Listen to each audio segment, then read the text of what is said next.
I think I might double up on the ponytails.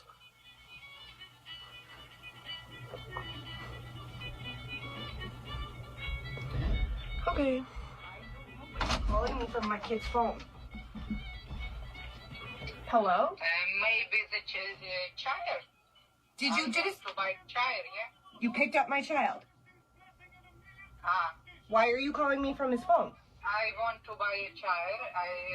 Is it What? marketplace? Maybe your son? Please bring him. Can you come back? We can talk about it in person. Sorry, I don't understand. Come back to the location that you picked him up. Ilang minuto nang sumakay ang kapatid niya sa Uber, nakatanggap sila ng tawag na siguradong nagpakaba sa kanila. The event that happened was very unusual and it's really frightening. Ang sabi ng babae sa linya ay gusto niyang bilhin ang kapatid niya. Ay, gag. Ramdam mo ang pangamba at pag-aalala sa mukha niya. Wait lang guys, ulitin ko lang ulit. Okay. Ay, gag. Ano? Phone.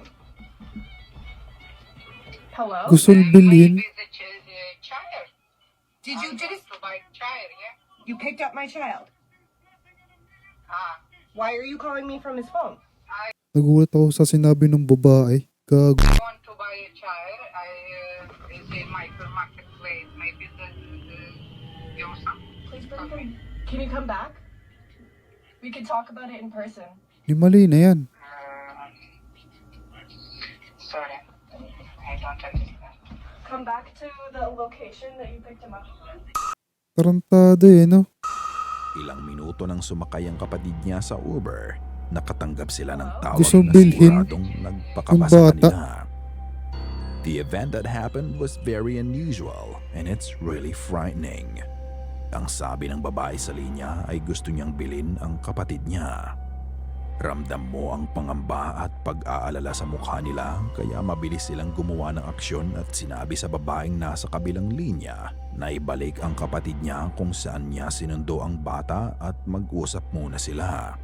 Lahat siguro tayo mamumutla at magpapanik kapag nakatanggap tayo ng ganitong klase ng tawag. Dahil ang True, ganitong tama. mga bagay ay nangyayari sa totoong buhay.